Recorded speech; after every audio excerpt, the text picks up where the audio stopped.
So welcome, everyone. I'm very pleased to have Neighbor Loaves with Alyssa Hoffman from the Artisan Grain Collaborative with us to give an overview and a summary of this wonderful program that was initiated during COVID-19. And one of the bakers, and I think Eric with Muddy Fork Bakery, you are the only baker, as I understand it, that has maintained this program in a successful and very meaningful way.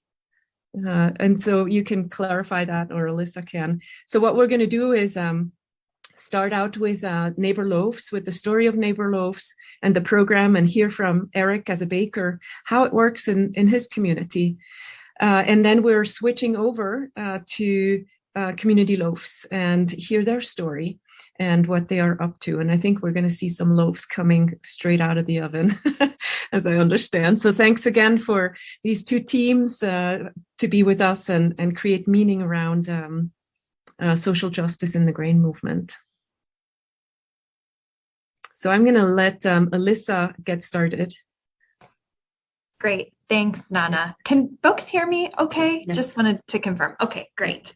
Thanks so much for inviting us to come. It's nice to chat again. It's been a while since we've connected, and good to see some other faces. Katherine, it's nice to see you. I'm so looking forward to hearing the update on Community Loaves, and I'm just so crazily impressed by how your project has exploded. It's really exciting, and I look forward to hearing more about the growth. And of course, Eric, always good to see you. So Neighbor Loaves, and folks may have heard this story before or a version of it, and I'll share some links in the chat. In all honesty, I did not prepare a presentation. Hopefully that's okay. So we'll just chat. But back in March 2020, I was taking a shower and feeling anxious about COVID and all the things that were happening and wondering what in the world we could do, and just had this sort of idea pop into my head of why don't we create some mechanism that connects farmers, millers, bakers with food pantries and other community feeding organizations. And pretty quickly it evolved into this thing. And I called Eric not long after, who luckily I had a chance to visit in his bakery in person in February 2019, just a couple weeks before, 2020, before the world shut down, and said, Eric, what do you think of this crazy idea? And he very quickly grabbed it and ran with it. So the context here was to have farmers who were either already working with regional mills or maybe wanted to forge new partnerships with regional mills to get the grain to them, as they had been doing. And we are a network that is centered in the upper Midwest. Most of our contacts are in Wisconsin, Illinois, Minnesota, Michigan, Indiana, so this part of the country. Then those regional mills would mill flour, and bakers would bake with at least 50% of that local grain in their loaves, and would post that product onto their retail shop, just like any other loaf of bread, priced at their regular rate that they charge for a loaf, in order to cover the costs of the local grain, the local milling, and also their own time and staff, because it was such a tricky moment right at the start of the pandemic, especially as folks were losing lots of wholesale accounts and wanting to find ways to retain staff. And so, as Nana alluded to, we have not maintained this initiative to the degree that Katherine and the Community Loaves team has. We're currently reimagining and thinking through what else this program can become over time, and other potential models that feed on this same concept of supporting all the entities along the grain value chain, while also promoting community food security. But there are a number of bakers, and Eric is one of them, who have kept this program rolling without us really doing anything at all to support them, other than sharing some photos on social media. One of the other bakers in the program I saw last week, Michelle Huggins, a baker in rural Minnesota, posted that she has donated over 700 loaves since the start of the program, and she bakes them every Tuesday in batches of 10. So that's a lot of different bakes that she has done over the past couple years to get to 700 donations to her local food shelf. So we're excited to explore further models that do this kind of work. We have not kept perfect track of the data at this point, but I would expect around 45 to 50,000 loaves have probably been donated at this point through this mechanism.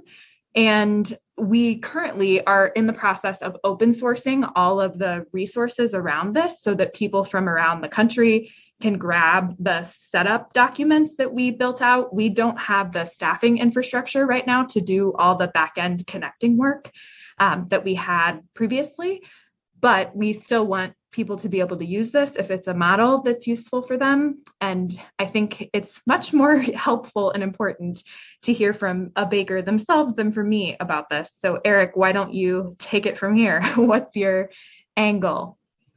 Hello, everybody. Just give me a thumbs up that I am also audible. Excellent. Well, certainly cannot be the one taking all the credit here, but we have been very appreciative of the concept and the support from Alyssa and the Artisan Grain Collaborative. And yeah, we set this up in March 2020 and just kept going with it because there wasn't really any reason to wind it down. It took us a few weeks or months to sort of settle into what was a good, sustainable amount of bread to be donating.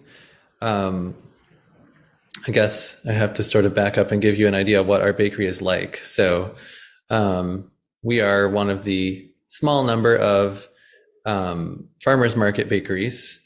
So pre-pandemic, we sold probably about 80% of what we made at our Saturday farmers market. So our work week is adding together different things Wednesday through Saturday. And we do all of our bread baking on the baking part overnight on Friday night.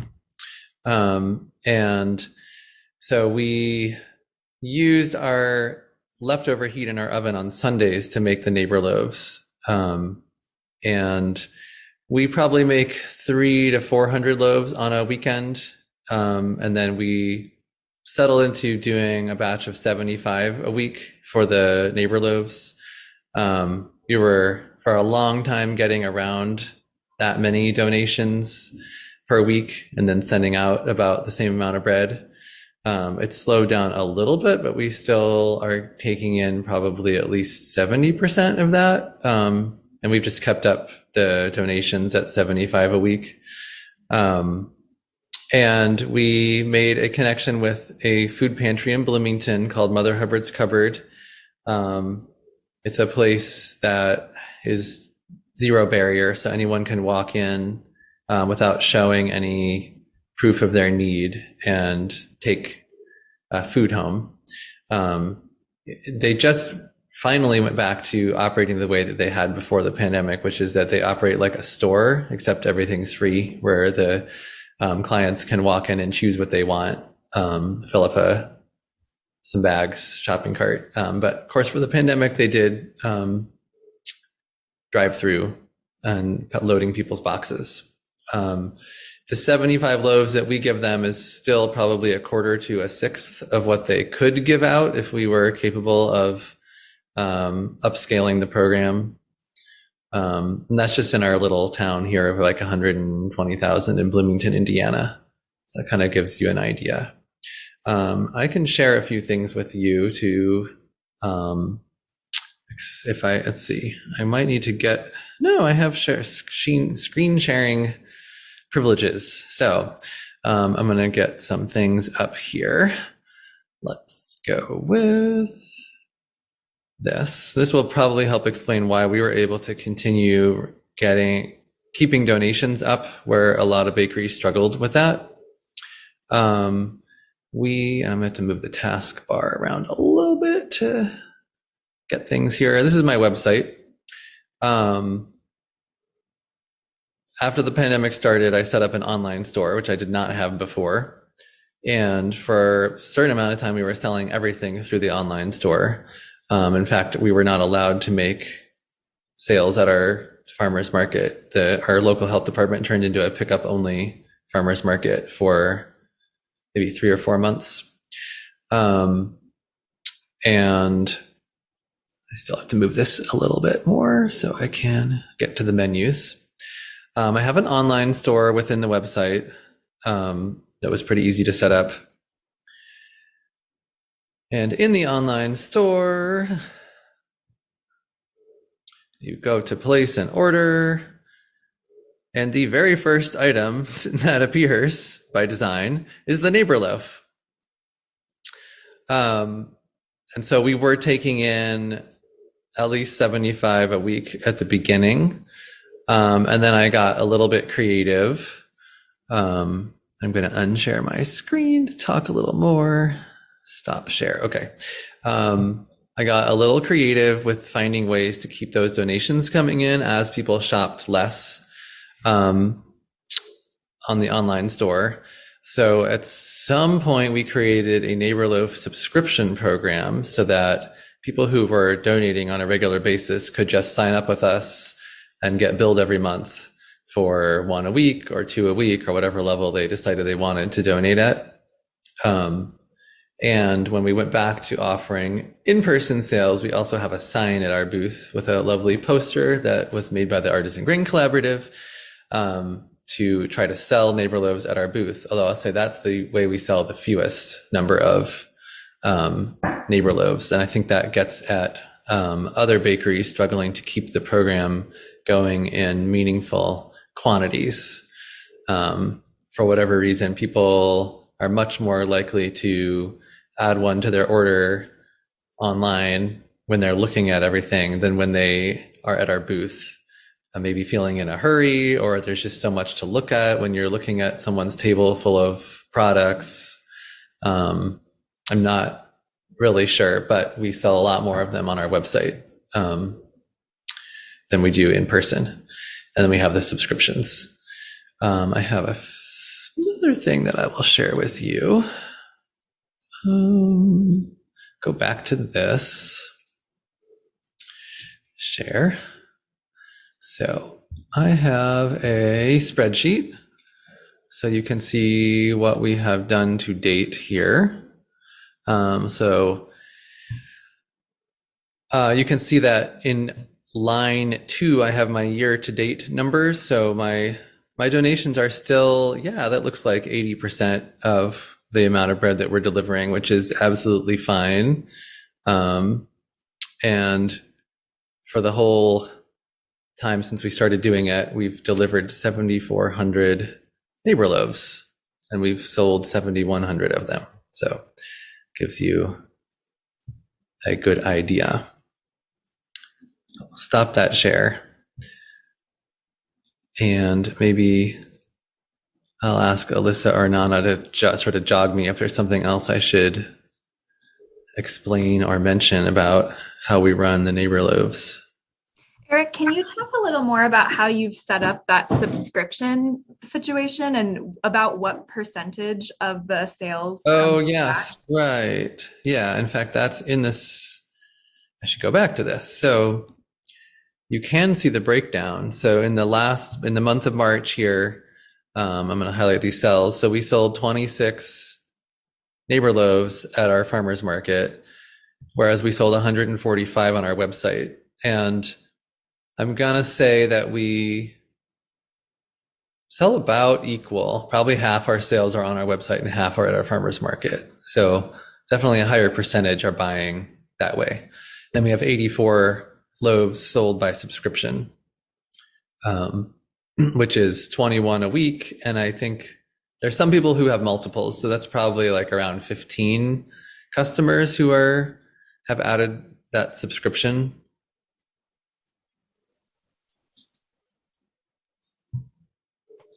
I think that is so smart that you did that, Eric. And it's been so cool to see how you've been so entrepreneurial with this to figure out how to keep it rolling. And it's been a range of how folks have handled this at different bakeries. Some have sort of just backed off entirely, which is totally understandable. Everyone has different capacities and interests and challenges in their bakery. But I think it's been really cool to see how folks like you, Eric, have figured out how to make it part of your ongoing model and the work that you do with community. Yeah, it really, I mean, once we had formed this relationship with the food pantry and I understood a little better about how, things work there, basically that they don't get a lot of bread. It's hard to get bread because it's not one of the USDA donated items, which is how most food banks and food pantries are supplied. And then if donations are just really haphazard and they tend to be rotten or smashed, and certainly not of the kind of quality nutritionally of the bread that we were able to give them, which is a whole grain sourdough. So yeah, we just thought this is a good thing. If people are willing to keep supporting it, we're going to keep doing it because, we figured out how to make it fit into our weekly rhythm, and why not help people if we can? Yeah. And just to flag one thing about this initiative is that the way it was conceived, it's really fueled completely by the generosity of individuals. There were a few instances where different companies partnered with bakeries to match loaves. There was one law firm in Chicago that bought 500 neighbor loaves as a match for individual donations, which was really neat. But primarily all these loaves that have been purchased have been done by just single, people or families. And at the end, let me think here. In March of last year, 2021, we did a 1-year retrospective of neighbor loaves. And at that time, I believe there were 36,000 loaves that we could account for having been sold. If I'm remembering correctly, I'll double check my math there. And we figured that ends up being around $230,000 circulating in and across the grain chain between different businesses. If a loaf is priced on average around $6.50, which a few are slightly more expensive and some are less. So that's a chunk of change that people took out of their pockets and put into a more resilient, diversified regional system, which is just so cool that happened. The other thing that I could show you guys, if there's time to do this, and this could be any time between now and when the session ends, is we did make a mildly entertaining 5-minute video on showing the public what it looks like to make neighbor loaves. To actually make it is more than mildly entertaining. It is highly entertaining. You should definitely show it. So I don't know where we are in time. I'm going to have to let the moderator. Share the link. Show it. I just have a question quickly on the demographic of your customers that are buying these neighbor loaves. Can you speak to the demographic? Is it diverse? Don't keep track of who I guess I do get I could look up all the people's orders on our website, but I don't track who's buying them. Mm-hmm. Alyssa, do you have any idea from the program overall who bought most of the loaves and is buying most of the loaves? We have not kept any particular demographic data, no. And I'm not sure if that's something that's common among bakers or food businesses in general to have a sense of demographics, but it's an excellent question. Mm-hmm. Yeah, the only demographic, consideration we made was just checking into the food pantry that we were going to give them to make sure that they were reaching a cross section of the Bloomington community. Mm-hmm. And have there been people coming to your bakery from those food banks that got alerted or, interested? Have you had any people come? I got your neighbor loaf. Yes, from time to time, there are people at our booth at the farmers market who will say, "Oh, I get your neighbor loaves. They're really good. Mm-hmm. Thank you." Mm-hmm. Yeah. Katherine asked if there was a suggested grain composition for neighbor loaves. I know that it was 50% at least local grain, and we are only using local grain, but was there ever a suggestion to make it a certain percentage whole grain? We had suggested 50% stone milled regional. So people could have done some sifting if they wanted, and some people do buy some partly sifted flour, but it's substantially wholer regardless than what they'd be getting if they were using commodity flour. And the vast majority of folks were doing way higher than 50% whole. Mm-hmm. That's great. Mm-hmm. All right. Yeah, other questions from the community?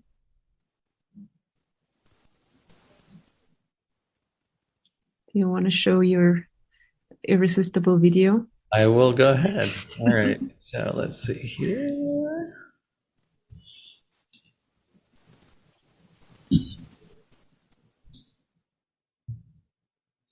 Just going to have to wave wildly if you can't hear it once it starts. We're here to show you how we make our neighbor loaves for our local food pantry, Mother Hubbard's Cupboard. First step is to play some music, and it's been proven that bread tastes better when the dough listens to Dolly Parton. Actually, first step is... Would you please go wash your hands? And I've actually got to stay focused, not sing along. So the next best thing to listen to is your in-house accordion player.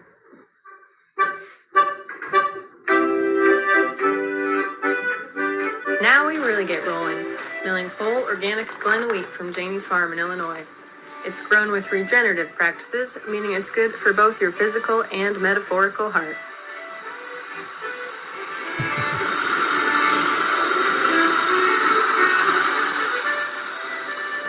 Look at this tasty, tasty dustiness. To the flour, we add a bunch of water, a bunch of starter, a bunch of Polish, and seemingly just a little yeast. Get it all in the mixer and thank machines that we don't have to mix over 100 pounds of dough by hand.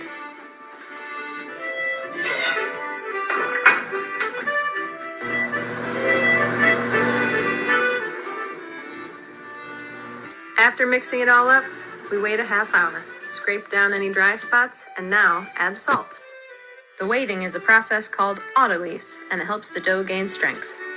And that strength to make a tall, firm loaf with a lovely texture comes from protein development. That protein is also known as the sometimes jerk-faced, sometimes misunderstood gluten. You can see it forming in these lovely strands. Wrangling a bowl of dough that weighs more than the baker is an embarrassing sight. Thankfully, friendly bakery gnomes took care of putting it into tubs, so now I've just got to mark its starting point, and we wait for it to get poofy. I let it rest for half an hour while I do the important task that all should abide by, cleaning up after yourself.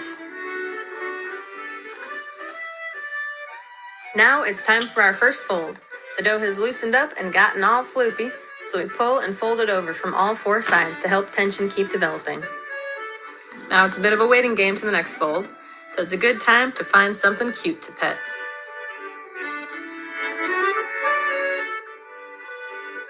When time's up, wash your hands, fold again, and then admire that nice gluten development. Next break, have a cookie. Just kidding, eat some bread. Bread is life. Then wash your hands. And you know the folding drill, but the dough is getting close to ready, so here's where I find every pan I can and then some to prep for shaping.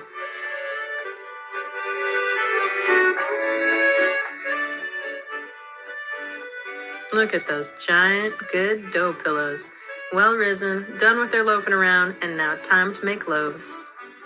Here I join forces with your friend and mine, water shaping.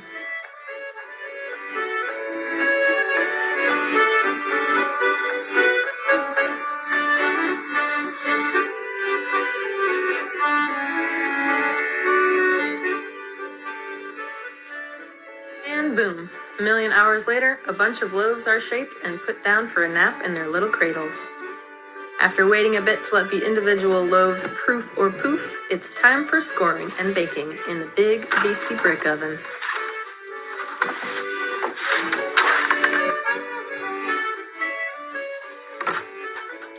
Now starts the waiting game again. Go eat some more bread.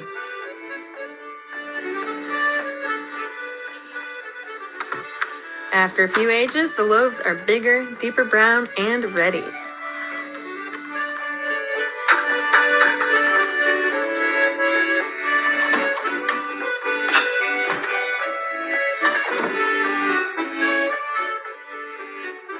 After depanning onto cooling racks, wipe out the baking pans, take off the giant mittens, and then take a look at these cute new babes.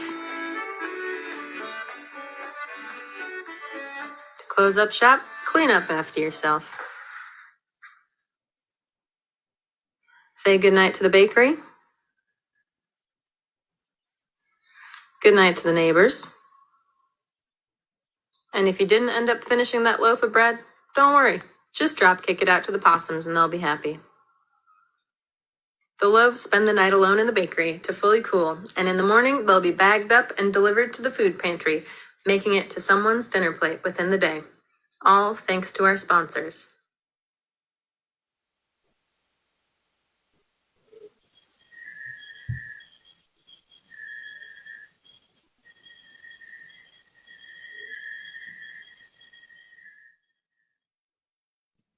The best, right? Totally worth 5 minutes.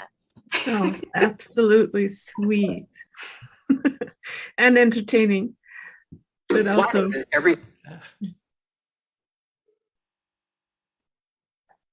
Any other questions for Neighbor Loaves?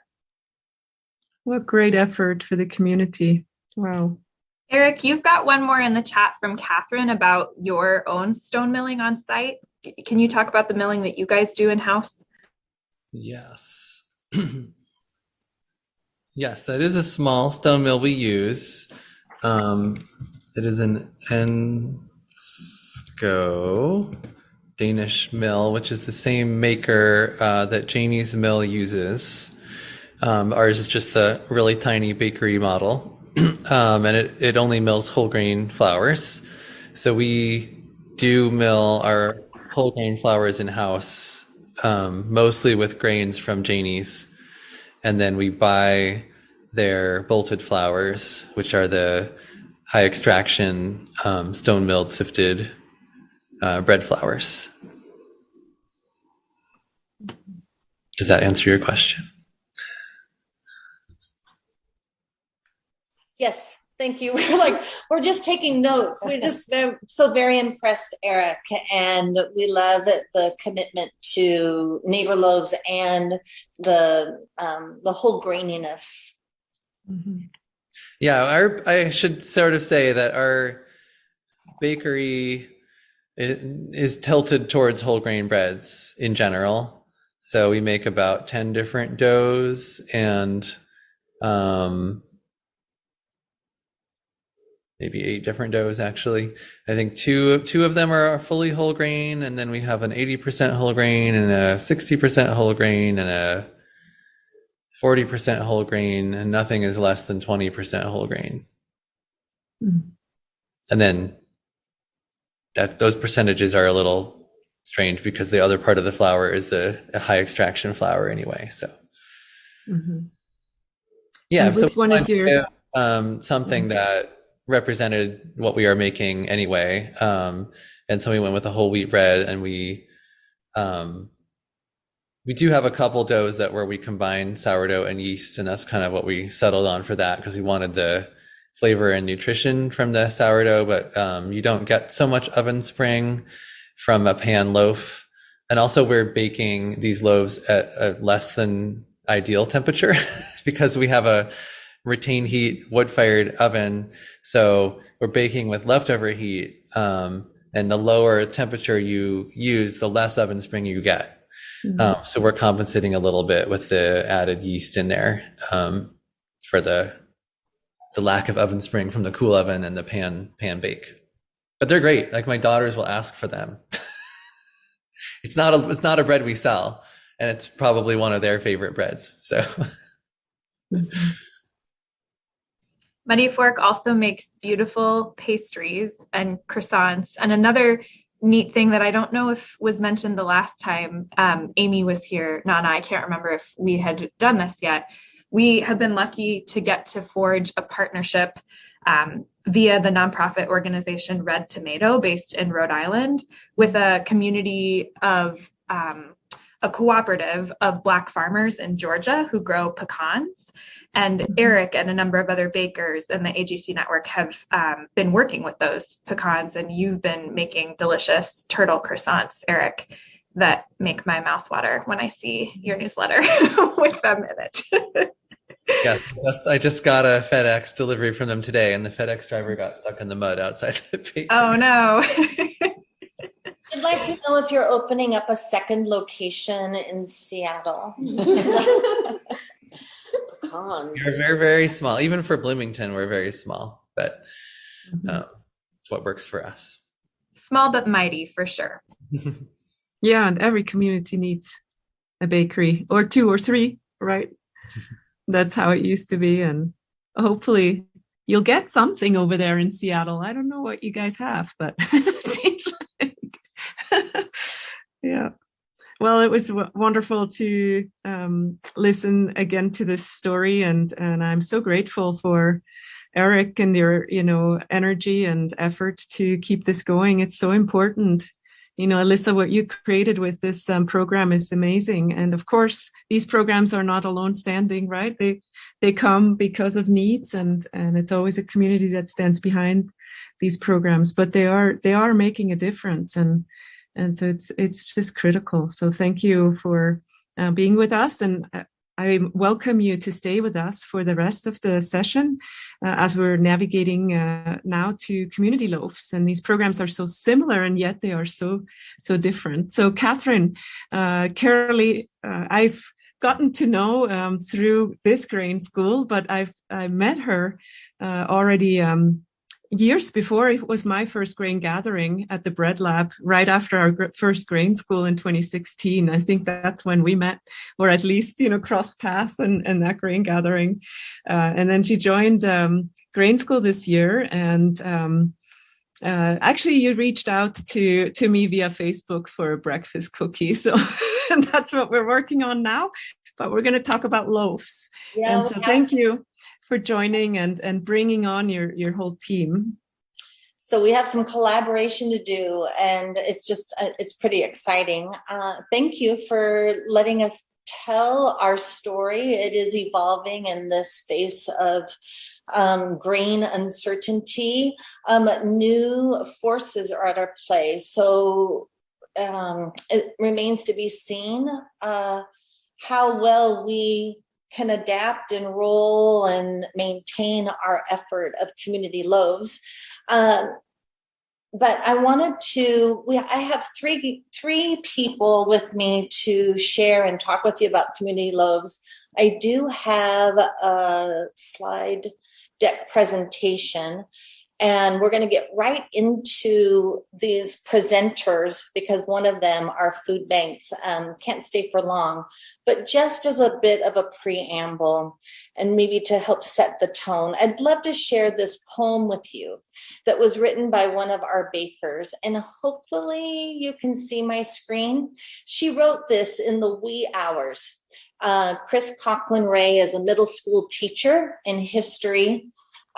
She's delightful, and she was one of our early bread bakers. It's an example of how connected we are and a common thread for all of the bakers in our community. It's 3 a.m. and I'm baking bread, measuring. I watch for a number and fill in the clear container with a living, breathing lifeline. This is for me, my nighttime therapy. This is for someone else, an extra hand. I quietly move across the kitchen. The world is moving around me. I turn off the light, climb back into bed. I bake for a thread that moves through us all. I bake to hang on to something bigger, better than me. I bake to find place and peace in the small, constant process that wraps itself around all that is good. I bake to find solace in the sound of the slap of the dough. I bake as a way to hold out a hand, and I believe in the strength of one single loaf of bread. This is what Community Loaves is. And in March of 2020, like all of you, it was a period of time that was turned us upside down collectively. And I guess we can say necessity is the mother of invention. and a lot of forces aligned to make this particular project meaningful for me. COVID displaces and separates, but baking bread nurtures, provides care, and connects. And activities that I was involved in, like the Cascade Grain Coalition, where Artisan Grain Collaborative was a featured speaker on a March regional call, and I got to hear about Neighbor Loaves and the work of Steve Jones at the Bread Lab, baking bread and taking it to food banks. That seed was planted 6 years ago.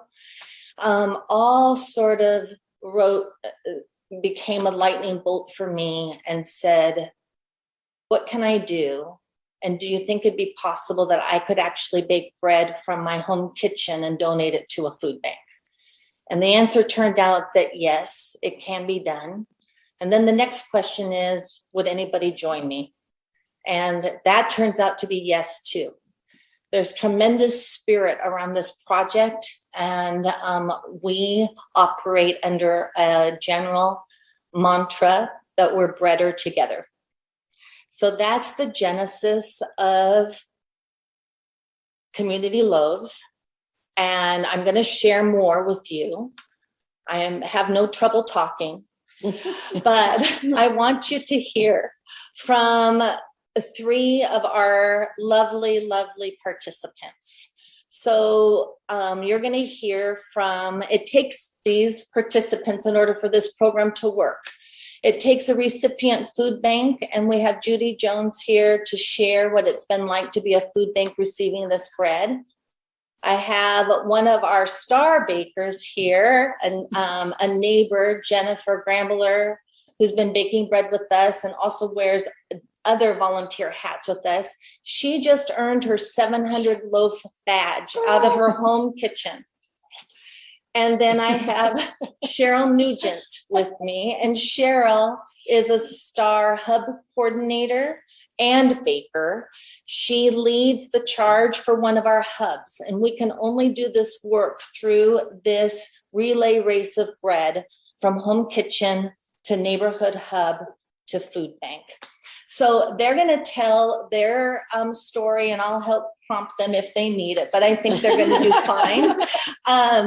And I'll start with Judy because I don't think she's going to be able to stay. I'm going to stop my share so that Judy, hi. Hi, Judy. Hello. And so Judy's in Olympia. We're in Kirkland. We also did some test baking today, so we're all sort of here. But Judy, will you please share? Judy is the development director at Thurston County Food Bank. Will you tell us a little bit about the food bank and what COVID has meant to you and your organization, and how this bread sort of came to be, and your thoughts? Yes, I would love to share, and I will try to do this without getting emotional, but it's just the work that we do and the times we're in that bring a lot of emotion to the top for me and for those that we provide service to. You know what I'll start with the organization, but I'm going to back up because Eric is still here. I have to start with my child. My son is in Bloomington, Indiana, in grad school. So I cannot wait to get to Bloomington again. So I am pretty darn excited to maybe visit. So there's something new for me to explore in Bloomington. So anyhow, back to the food bank. We've been in operation for 50 years. Our mission is to eliminate hunger in Thurston County, doing it neighbor, helping neighbor. What a great example of the power, the strength of one loaf of bread. When you talk about what this means to me, it's shared community values at a time when there can be huge division and separation and isolation. It is so powerful what programs like this, and this one is truly unique, but that's what I've seen over the last 2 years. We've adapted, we've pivoted, we've adjusted, we've strengthened relationships, we've created new partnerships, and here we are. And the power of a loaf of bread is significant. It truly is. it's compassion. It's thinking about others. It's thinking about what can I do to make a difference in my local community, and then doing it. What we hear from our clients, it's delicious. We get bread. We've gotten rolls at Thanksgiving. We got holiday cookies that just blew me away in their packaging and delicious taste. But beyond that, from our clients, it's the acknowledgement that someone that they don't know, that they will never meet, cares about them and those who are in need. And that's powerful. As a development director, you might think I'm a little removed from distributing food, but I'm not. I am on the front line. I was just there this morning, and I have the opportunity to give out that food and talk to people about the bread and where it comes from. And people are moved by that, that it's a stranger thinking about them. So that's powerful. In how it changes the work that we do, there's this wonderful, reliable source of bread. And nutritious and hearty bread available to our clients twice a month. And that's fantastic. Our supply chains have been disrupted. They've been unpredictable, unreliable. And this is a lovely stream of something nutritious and healthy and full of love. I would say that the significance of whole grain is something that our food bank makes a priority. We have a nutrition team, and their whole purpose is to educate our clients on how to appreciate food in a different way, how to work with food in a different way, how to read labels, how to provide for their children. We go into classrooms and we cook with kids. We go into gardens, and children begin to understand where food comes from. So whole grain, homemade, nutritiously dense food is a priority for us. And again, the Community Loaves program fits right into that. So I can't express more the impact it's had on our clients, on our volunteers who I've been able to share with the story of where this came from. And for the bakers as well. I get to interface with some of the bakers when they drop off their loaves on Monday mornings. And I love that piece of it as well. So I get to share some of the stories and my experiences on the lines giving out bread to our clients. So I'm thrilled to be here. I'm thankful of the inspiration for this program and for how compassionate a community we live in Thurston County. And really, just by the response in our region, it's a very compassionate and conscientious community that we live in. So.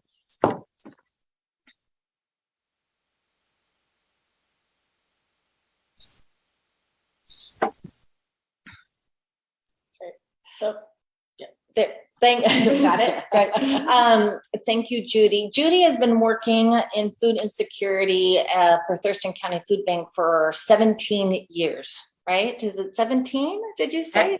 Actually, it's almost 12 for me. My boss has been here for 17. 17. You're 12. But I'll take 12. That's a long time. That's so she's been long before COVID is my point. And food insecurity has been around for a long time. I think the silver lining of COVID was the awakening of all of the difficulties that beset our communities. And I think one of the hopes is that now with our eyes a little more open to these situations and this tremendous work that these organizations do to help people who need food, that we'd also be able to be supportive for years to come. Maybe we'll celebrate a 50th anniversary someday. Thank you, Judy, for all that you do for the Thurston County community. You are very welcome. Thanks for the opportunity to share what it feels like on our end, which is really just talking to people who are on the receiving end of such love and support. Are there any questions that anybody has for the food bank? Because Judy might not be able to stay for the whole thing. She's got a busy job.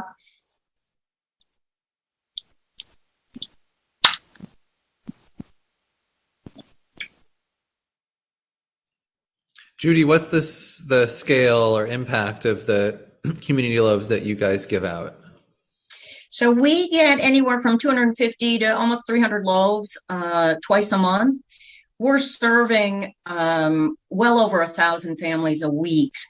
So we are distributing the loaf sort of equitably throughout all of our distribution streams, but it's a wonderful and now recognizable, as we come up on our 2-year anniversary, a recognizable product that folks are receiving and really look forward to it. And the wonderful, beautiful little add-ons that this program has been able to incorporate, like rolls for Thanksgiving, cookies for the holidays. Can't wait for the breakfast cookie, quite frankly. I have a whole lot of I'm excited, but I've got lots of different ways to use that for folks who are either unsheltered and don't have refrigeration and need some nutritional food, easy to carry, portable, and for the children that we serve, since 49% of those that we serve are children.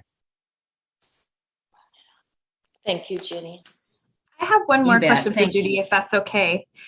Judy, was it complicated for you? Were there lots of hoops you needed to jump through to make community loaves work?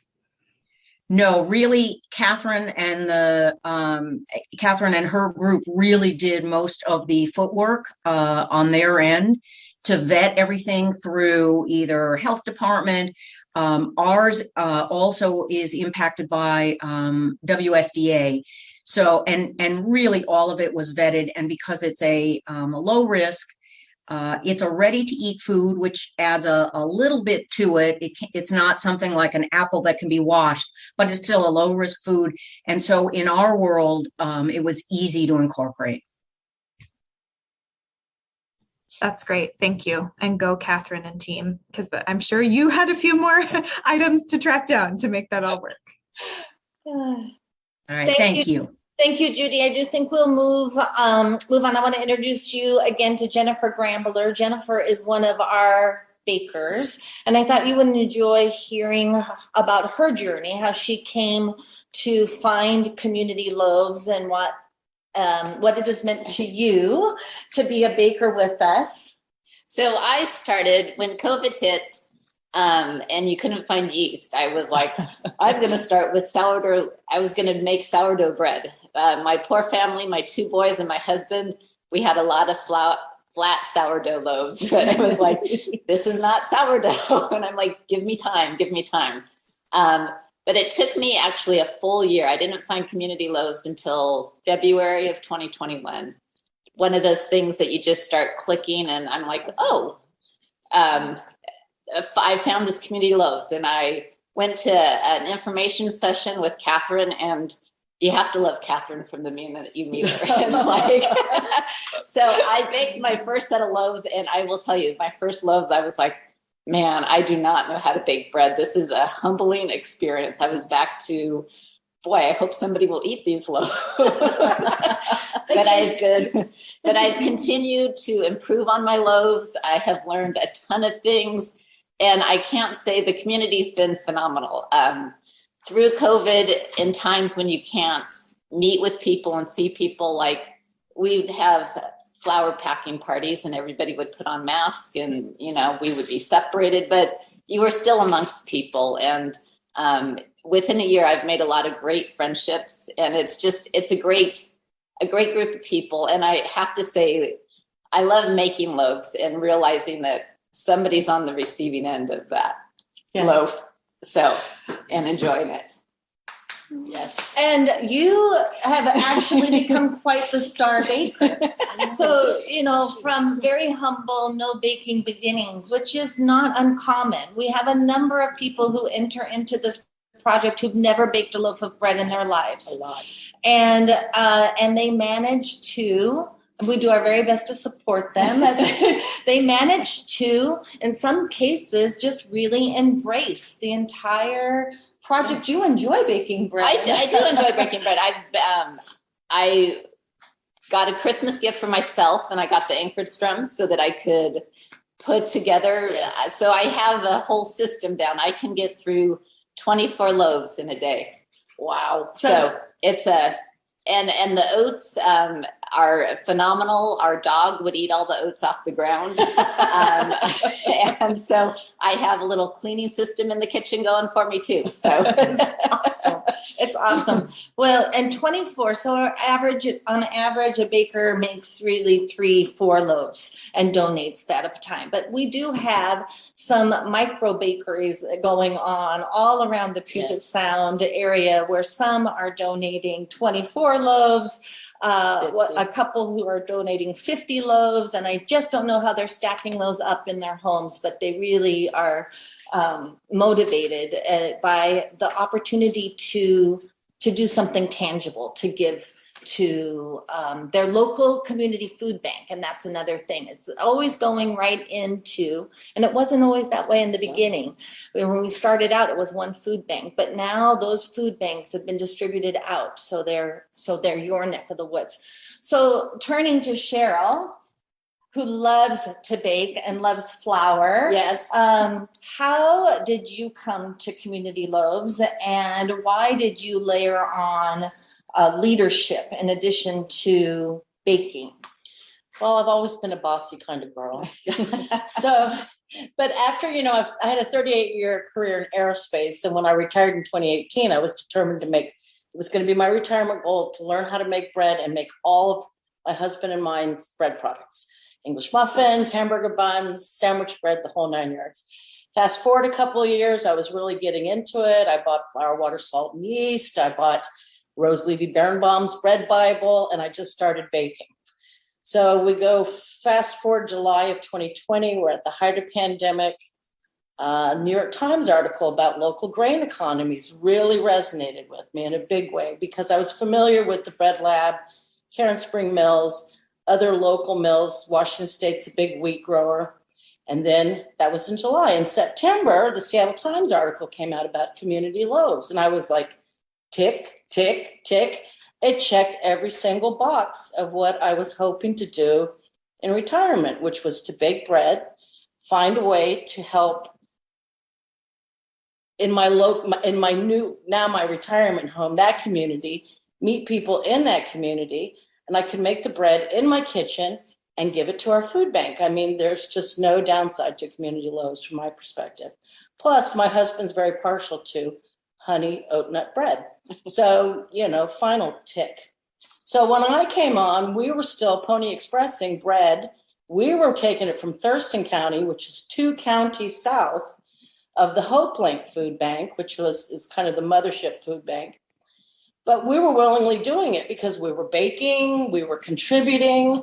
For those who don't know, that's a 90-minute drive of bread from their community up to give it to a food bank here. And we would Pony Express it. I would go from essentially the Olympia area to Tacoma, and then it would be taken from Tacoma to Kirkland. But Katherine, who has been, so I'd like to take a moment to acknowledge not only the growth in the program and number of bakers, but the way the program is squared away to give tools to bakers, to give help to bakers, tutoring, product, just so much satisfaction and validation, revalidation of what we're doing.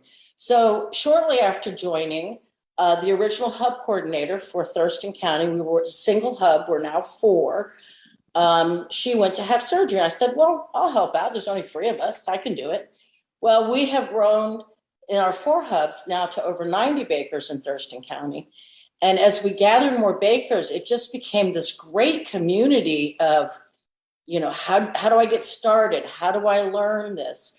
What are the best tools to use? So it just became this hub of learning. And I do live in a 55 plus community, and I was able to recruit several bakers right out of my community because there are lots of retired people there wanting to make bread.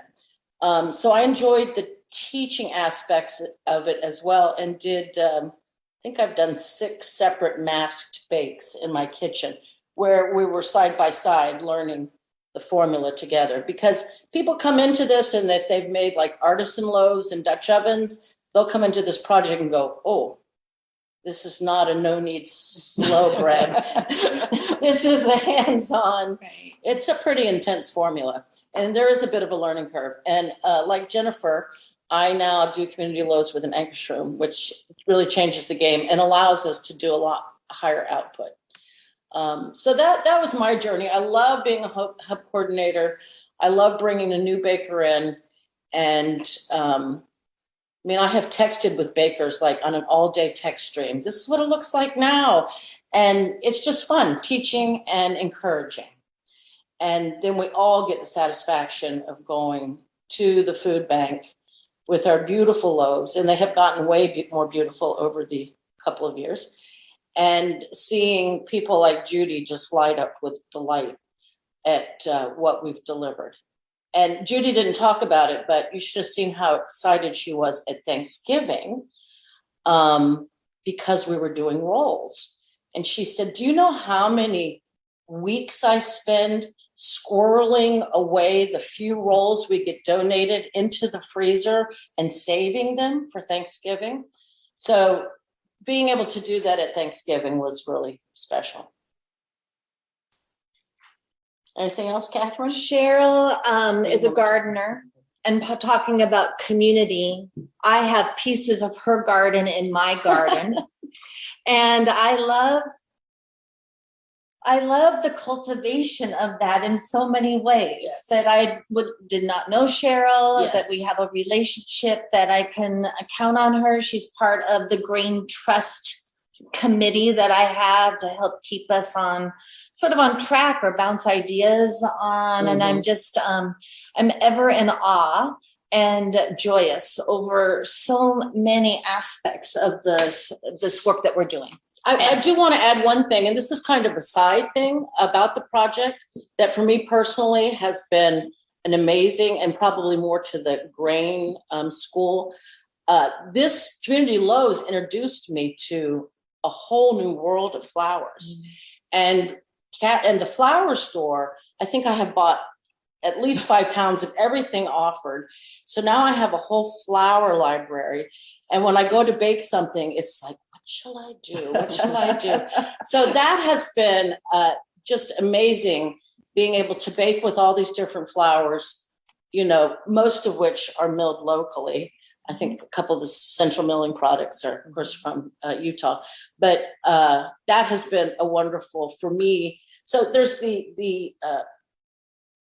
there's the giving back, but there's also a whole lot of getting when you join Community Loaves. A lot of getting. Right. And the other thing I have to say, just Cheryl being a hub coordinator, they're huge, but my hub coordinator, she would be like, I need some help. And she would make us muffins and coffee. And so I was always like, I'm going to help unload the flour truck because you make amazing muffins. And it was just it's a great way to meet people. Yes. So. My bread sisters. Yeah. Okay. So that's a little bit about, there's 3 pieces. Nana, you've got a question, a thought. Yeah, just interject quickly. It's incredible what you're telling and sharing. Thank you. There are multiple things in the chat, and I assume that we're going to get to those things. So I don't want to interrupt now, because I assume that you're going to talk about them. But yes, I hope to going to in other states. Yes. So I have a bit of a presentation for you. Let me see if I think most of this is going to be covered, and we're going to talk a little bit about that whole graininess piece as well, Eric. So why don't I try to see if I'll touch on enough of these, and we'll circle back. Let me. All right. So when we started, it was just 5 of us. And I had some bread friends, and we created our first run formula that's gone through many iterations. And now we're a formal 501c3 organization that had been stuck in the IRS for the last 19 months, or not, maybe it's not 19 months, but it feels like it, maybe 12.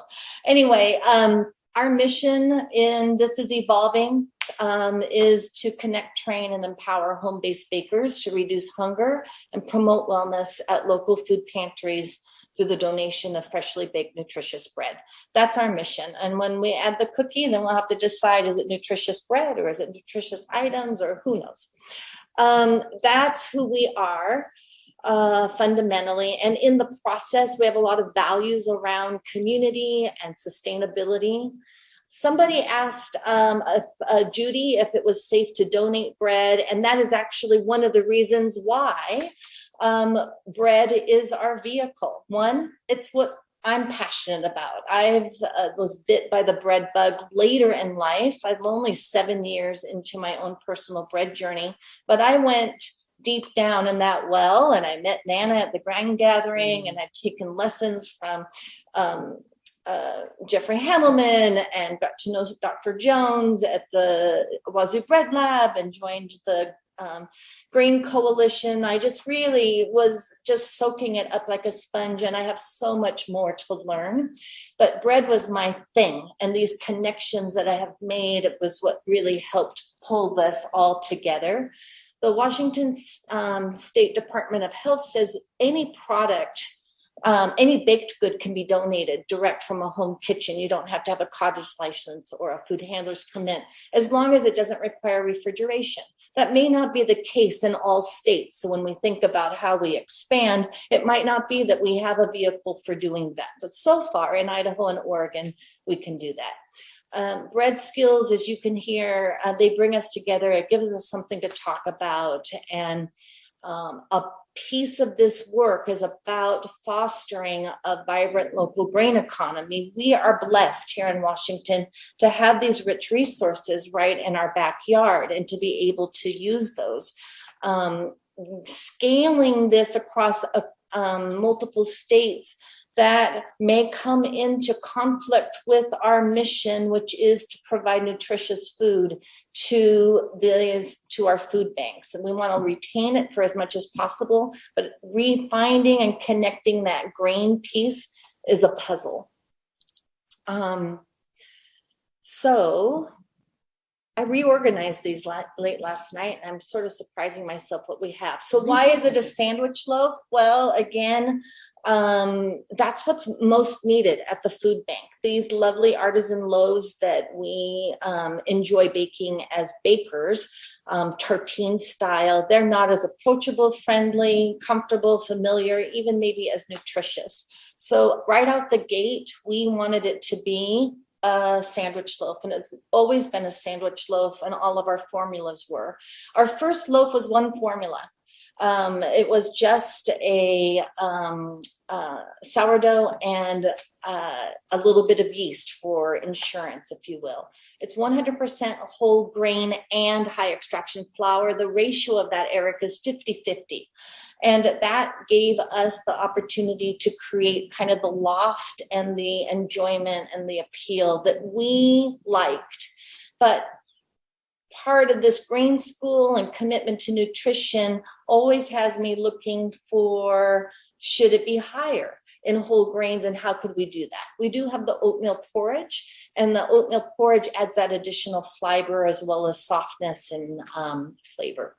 Honey and olive oil. And now today we consider ourselves an equal leavening opportunity organization, because we have 3 formulas. One that is 100% commercial conventional yeast for people who do not want to maintain a sourdough starter. We have the purist for those who are like, conventional yeast.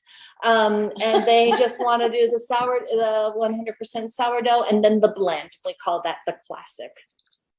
Lots of individuals are part of the the team or my network or influencers or people that are spirits that I channel to help us inform what we're doing with Community Loaves. And you recognize many of these faces from the work even in the grain school. Training is really important to our success. So how is it that, or in my opinion, will be important to our success long term?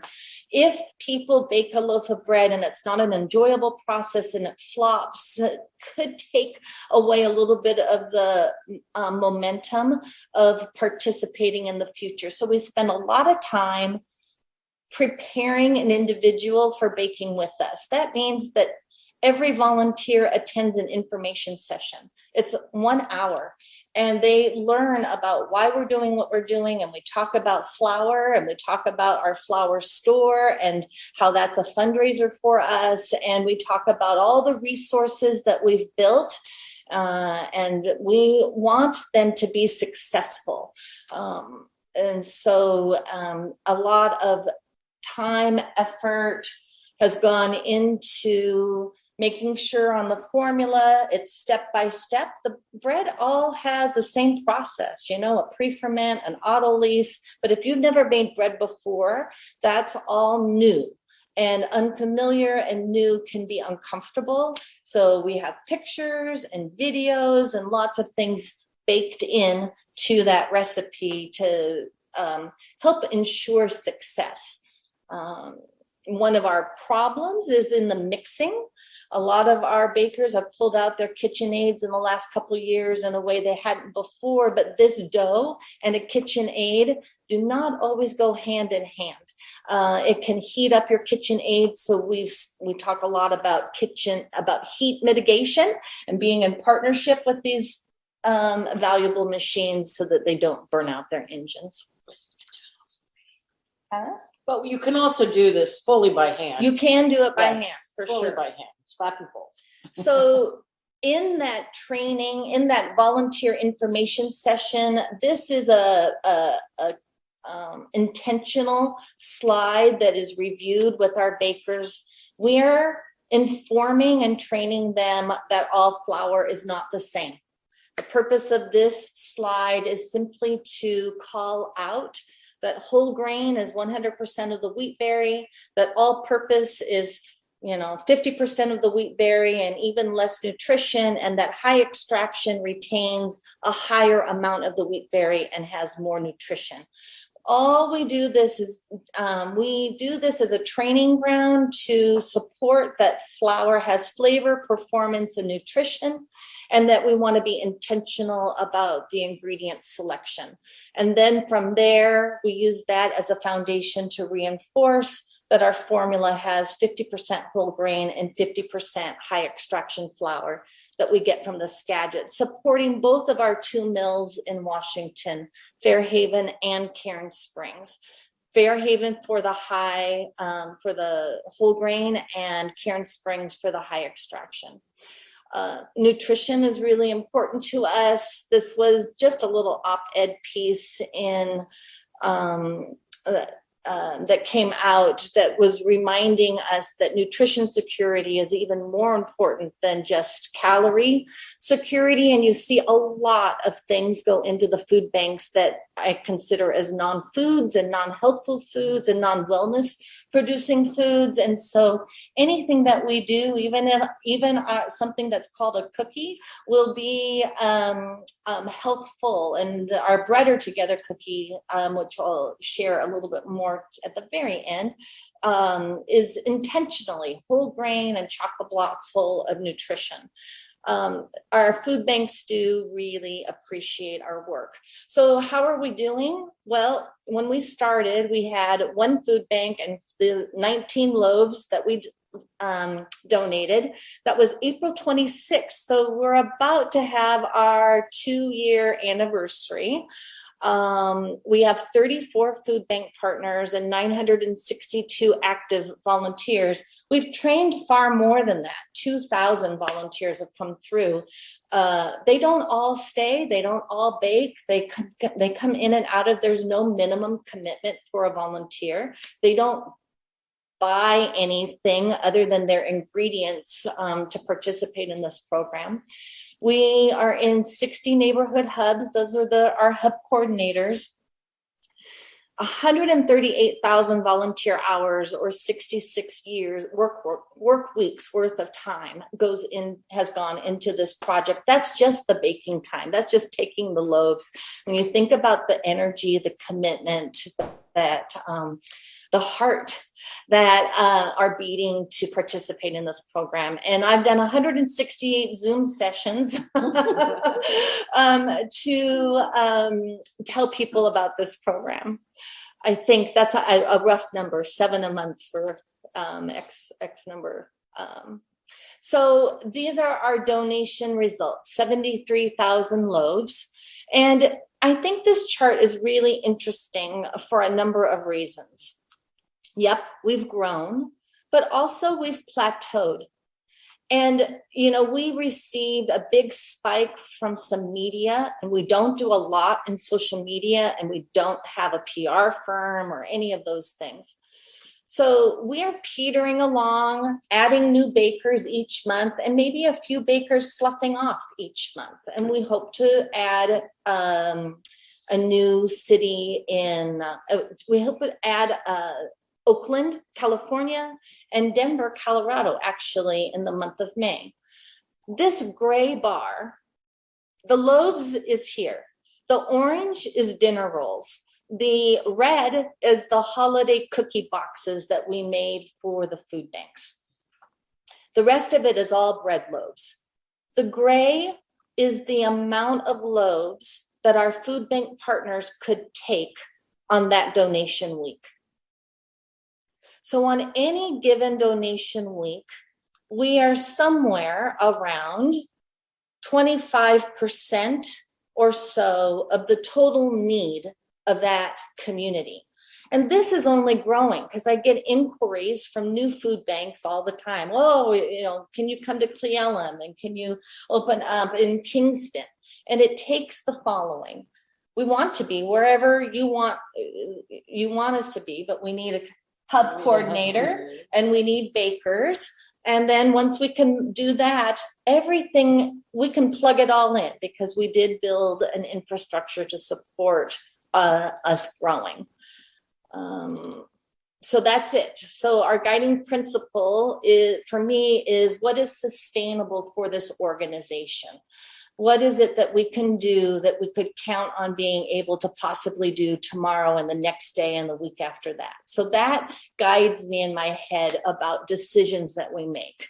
And we won't make lasagnas for that, we can't do that.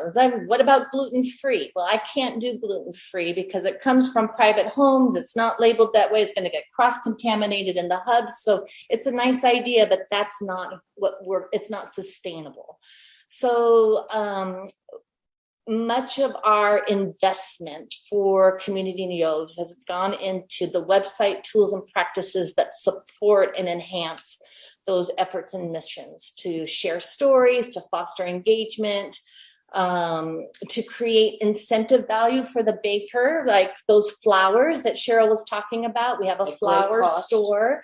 Those prices that we are able to offer flour at right now provide dollars to us as a fundraiser, but are at a deep discount to these home bakers. They would have to pay much more retail for those flowers. So right now, that's a real win-win and positive for them. Whether or not we are able to maintain that down the road is uncertain because of inflation, et cetera. I could take you around our website, and I'm happy to do so, but I don't know how we're doing on time. We got about 10 minutes.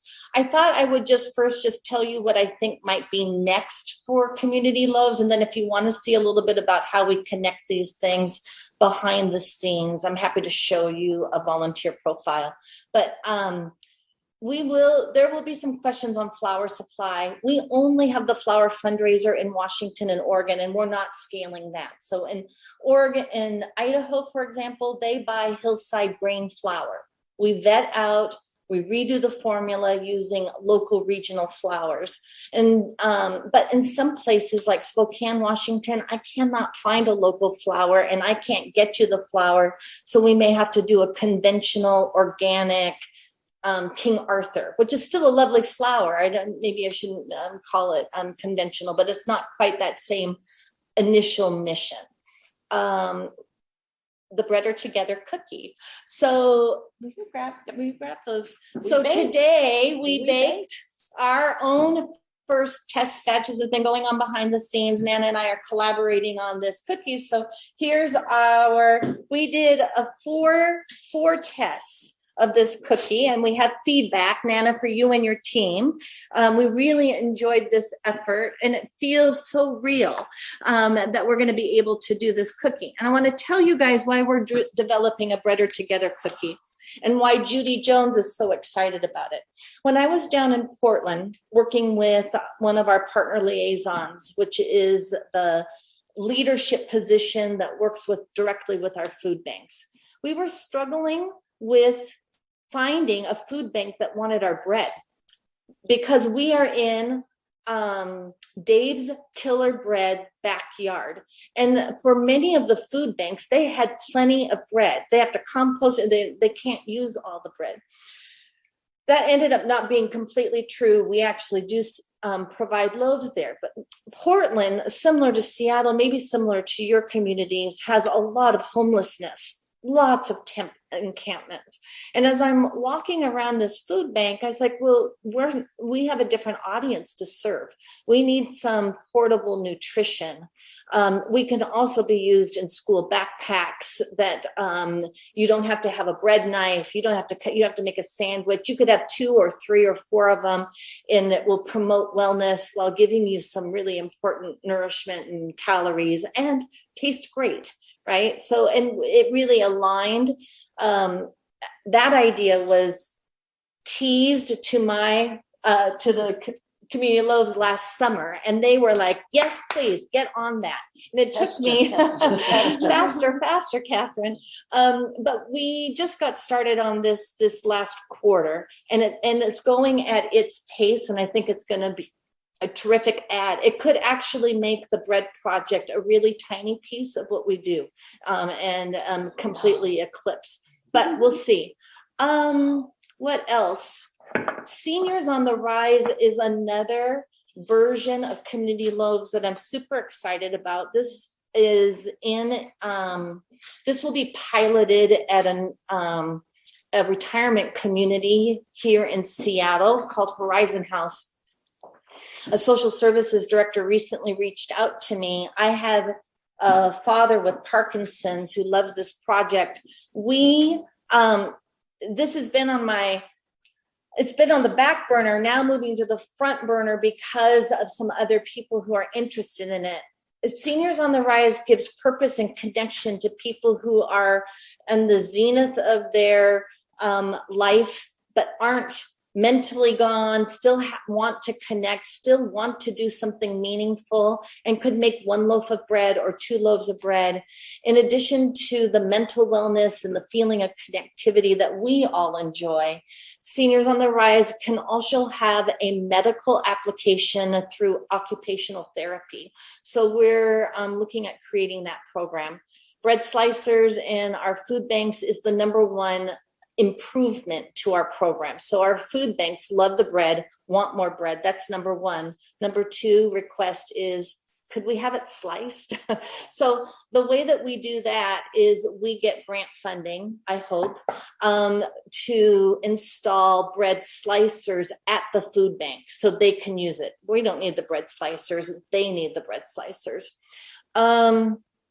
Freezer banks, just a quick explanation on that.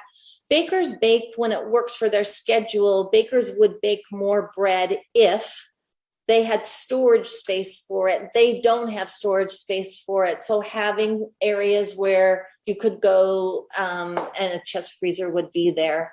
Deepen partnerships with the food banks, absolutely. This is including additional bread formulas. We could do a quick bread that's whole grain. We can do some other things that might even be more approachable for some of our bakers, right? And a way to mitigate baker fatigue with a singular formula. Right. Yeah. It mixes it up a little bit. You need to keep it fresh. Yeah, but attracting new bakers is a big deal. We want to do Community kitchens is a pilot that we're doing right now on Mercer Island. This is a church has very little, especially in the time of COVID, they have a vacated church with a big kitchen with double ovens, and they gave us a grant to do baking events in that kitchen. And this is a way to gather. Maybe you have a small home kitchen that doesn't lend itself to baking bread. So these are the things that we need to still tackle or want to tackle. And this year and next year, perhaps a bread school, we do need to take a look at diversity, equity, inclusion, and what that means in this space. And we have hardly scratched the surface on that. And of course, grants. So that's really Community Loaves. I'd be happy to show you anything that you are interested in. These are just some of the many faces of something that's really very near and dear to my heart. And you can tell I don't mind talking to you about and sharing it. So questions. Do you all have questions here? Anyone? Yeah, this is wonderful. It's amazing. Of course, I have a question regarding the funding, and the two bakers next to you, home bakers. When you do your 24 loaves a day, how many? Just to put it in context, how many pounds of flour are you using? So, to be completely honest with you, I know everything in grams, and I am not. Good. Okay. So that's very good. So how many kilograms of flour? And it's broken down into, I'm trying to think, the poolish is 660 grams. And then the bread is 960 times 2, so almost 2,000 grams. So that seems is that right? by the loaf or which size? That would be for 6 loaves. For 6 loaves. So I have everything down to 6 loaves. So I don't know for sure, but I do know when I started this whole thing, I thought, wow, a 50-pound bag of flour. Who would ever go through a 50-pound bag of flour? And I can tell you last month for the flour truck, I ordered actually 150 pounds of flour, and I only have 50 pounds of flour sitting in the house right now. So I'm ready for more flour. So we've purchased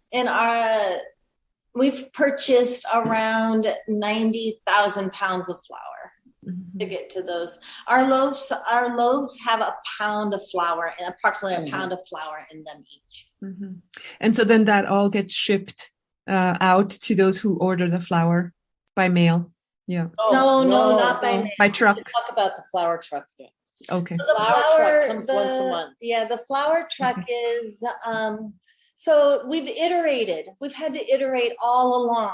At the very beginning, we went out and dropped stuff off and picked up loaves all over. And then that became unsustainable. And so then I asked, every time we hit a breaking point, people just changed in order to keep this thing alive, which is really incredible. I thought, nobody's going to want to do that. And then they start driving up. And I was like, okay, then we're doing it. The flour used to get packed here. People picked it up. Now, we have like the taco truck. The taco truck will be in your area on Tuesday, April 19th and drop off all the orders at your hub.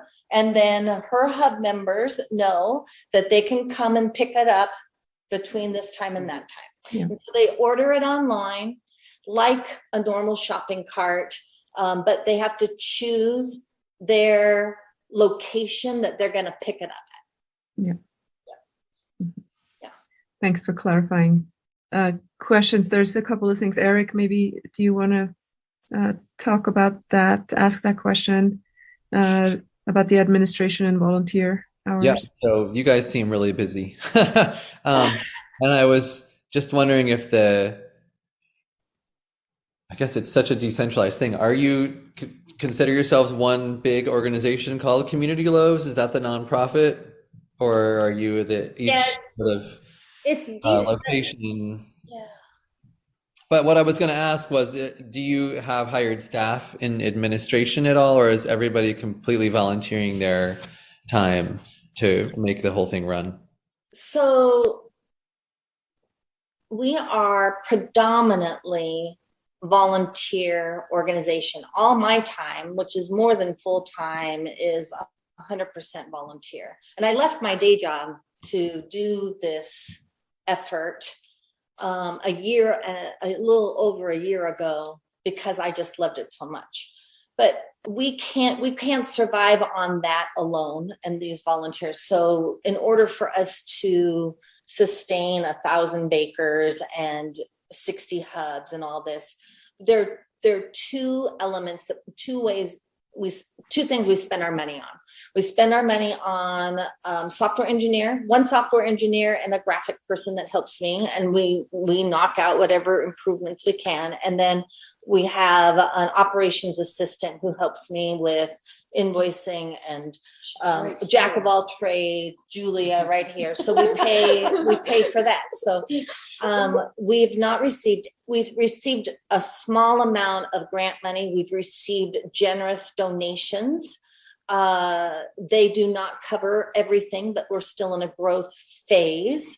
And now that we have our 501c3, I'm hope that in earnest, we could get some dollars that will keep us more sustainable.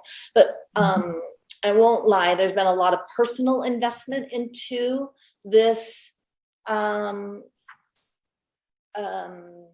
business, to this nonprofit business. And the flour sales covered only about 40% of our total expenditures. Mm-hmm.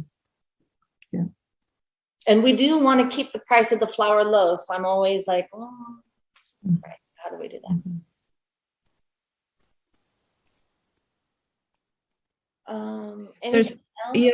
There's another question by Lily, I believe, that might be interesting. And it's the question on, the home baking scale. So when a baker begins, there's obviously a lot of support, I can tell, but is there also a review process where you're looking at the loaves and you kind of, they go, oh no, Iron Chef, Iron Baker, you're not there yet. That is delicate, Lily. You really struck on something that is a challenge for the organization. And it's a challenge for a couple of different reasons.